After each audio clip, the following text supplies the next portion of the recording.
Un mort en Jésus-Christ vaut mieux qu'un vivant bien portant, mais sans Jésus-Christ. Car celui qui est mort en Jésus-Christ a la vie éternelle. Bienvenue à votre émission Nature et Vie. Nous sommes aujourd'hui sur les quais de Seine à Paris où le décor est magnifique au coucher du soleil. Je reçois aujourd'hui l'évangéliste Michael Febvin. Bonsoir évangéliste. Bonsoir pasteur. Ça va? Ça va bien, ça va bien. Tu as un sacré témoignage, tu vas nous faire profiter de ce témoignage qui sera édifiant pour les adolescents et les chrétiens. Pour tout le monde. C'est vrai, c'est bien dit. Nous allons maintenant suivre le reportage sur l'évangéliste Michael Febvin.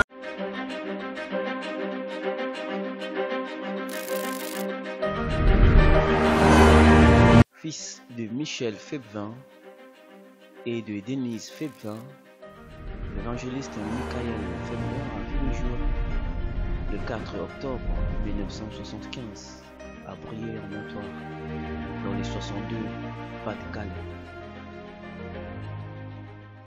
Il occupe la 4e place d'une fratrie des 5 enfants.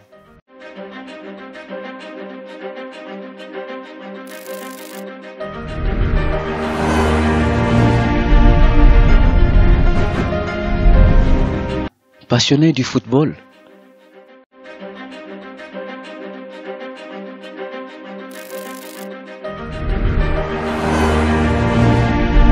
Je suis issu d'une famille d'ouvriers et j'ai vécu, en fait mes parents n'étaient pas croyants, j'ai tout le temps vécu dans une cité.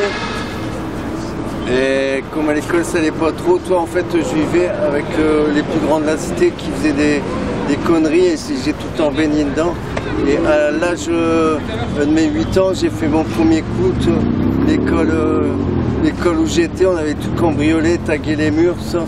Et ça s'engendrait après un besoin, en fait, et de faire quelque chose, de monter des trucs. Et tous les week-ends, c'était notre terrain de jeu, c'était les supermarchés. Ça, on commençait à cambrioler les machines à bonbons. Ça, j'avais 9 ans, un peu de 10 ans. Et après, ça montait de plus en plus haut. On avait encore une soif et plus d'argent qu'on voyait que les petits coups qu'on faisait et que ça marchait. Ça, et on montait. Et 14 ans, ça a commencé. Là, c'était des coffres forts dans les supermarchés. Ça, et c'était un plaisir. Et une joie, on faisait les Américains. Et c'est après tous les cambriolages de maison, tout ça, et un engrenage, ça, toujours plus d'argent. Et tout le temps un besoin, ça, tous nos soirées, c'était la journée on dormait, on calculait, et le soir on allait comme travailler, faire notre journée de 8 heures. La nuit c'est plus calme et il y a moins de monde, et c'est un truc qui m'a tout le temps fait bizarre. Pourtant j'ai jamais réussi à voler dans un magasin, mais faire des trucs comme cambrioler, braquer, ça. Une fois que j'étais caché, comme un super-héros, ça me transformait. Et donc ça partait. Et en étant adolescent, je me suis fait arrêter plusieurs fois, je suis passé au tribunal, j'ai tout le temps esquivé, ça. Tout le temps, et ça partait. J'étais en étant militaire condamné 13 fois, mais j'étais relâché, ça. Et après, c'est ma première condamnation que j'allais prendre, c'est à l'âge de 18 ans. Mais comme je devais partir à l'armée, ils m'ont dit t'as le choix, c'est la prison de l'armée.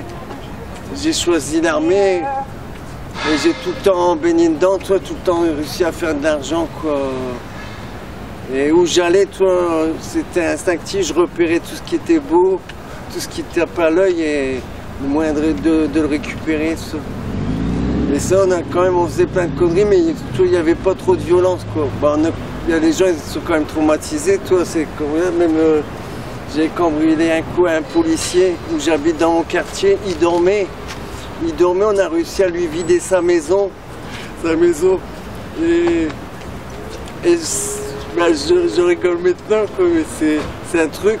Il était dormait avec sa femme et moi, ce qui me plaisait, c'est son blouson. Ça. Après, mon pote, il me dit non, laisse-le, après, on va se faire repérer. Et c'était des trucs, toi, l'adrénaline, toi, le besoin. Après, à des moments, c'était plus pour s'enrichir, mais c'était pour jouer, faire voir, quoi, que il n'y a rien qui est impossible. Mais c'était un engrenage. Après, ça courait à ma place. J'ai gagné plein d'argent, même en étant jeune, ça.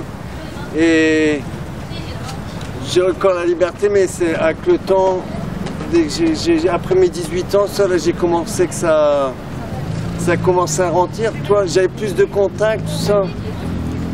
Et que ça venait dangereux, toi, se planquer, toi, puis avoir une vie stable, toi, te lever le matin, tu es obligé de partir à 4 heures ou pas rentrer de la nuit. L'évangéliste Michael Febvin vivait dans la cité Stade Park à Bruyères-la-Buissière, dans les 60 Pas-de-Calais.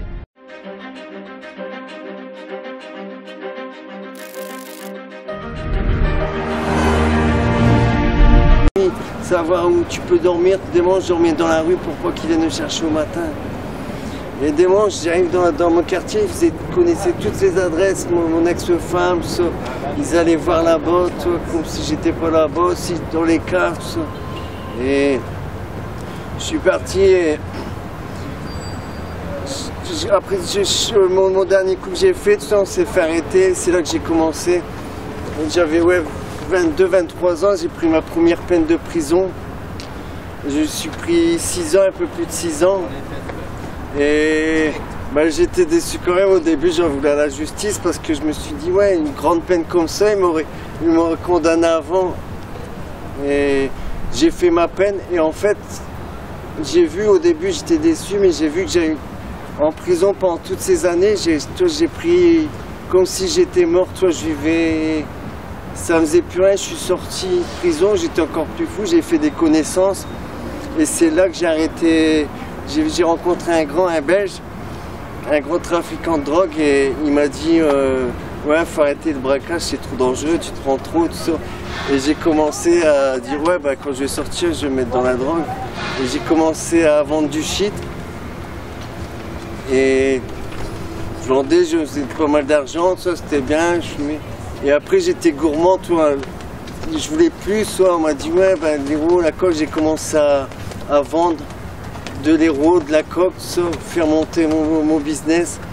Et après, je suis tombé dedans, quoi, j'ai commencé à dire ouais, ben, une comme ça, taper une ligne comme ça, et j'étais après dépendant d'héroïne, de la cocaïne, je prenais 10 grammes, moi qui voulais se faire de l'argent avec ça.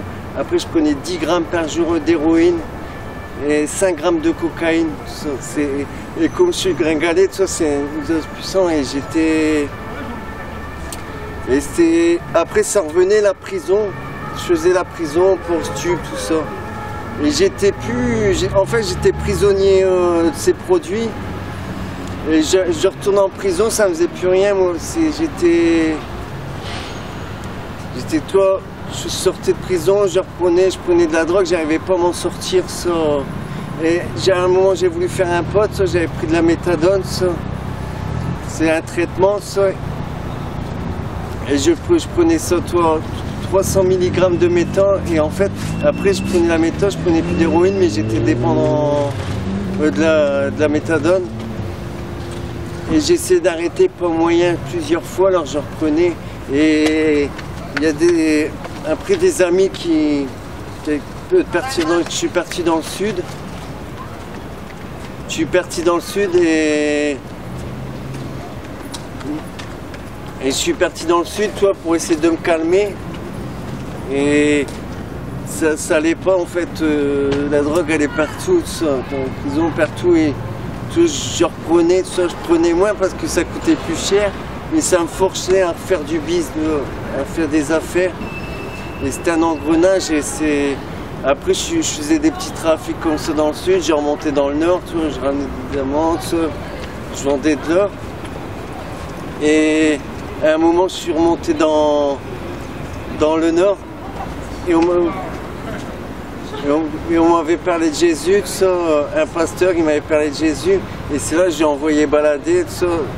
J'ai dit ouais, moi je suis dans l'islam, ça, et c'est passé. Et quand je suis redescendu dans le sud, un an après, j'ai rencontré les gens de Vie et Lumière, ça, les voyageurs.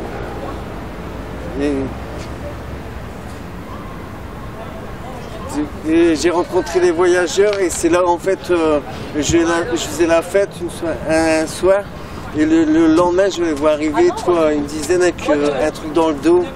Et toi je dis ouais, dans ma tête je dis toi j'ai dû faire le con hier, toi, parce que des moments j'étais tellement sous-produit et sous alcool, toi, je me rappelais plus ce que j'avais fait hier, la veille. Et ils m'ont chanté un cantique. Et j'étais là, j'ai fermé les yeux, ça, et ça, j'ai reçu ça. Et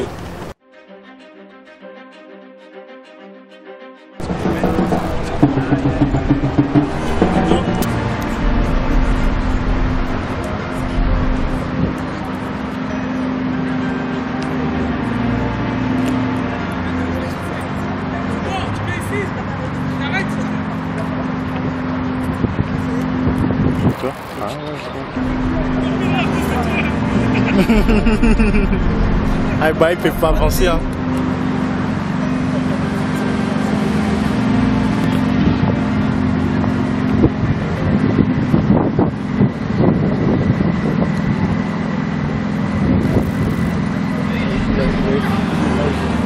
La fille je vais pas avancer l'image. Il a flouté. Il a flouté, je vais avancer.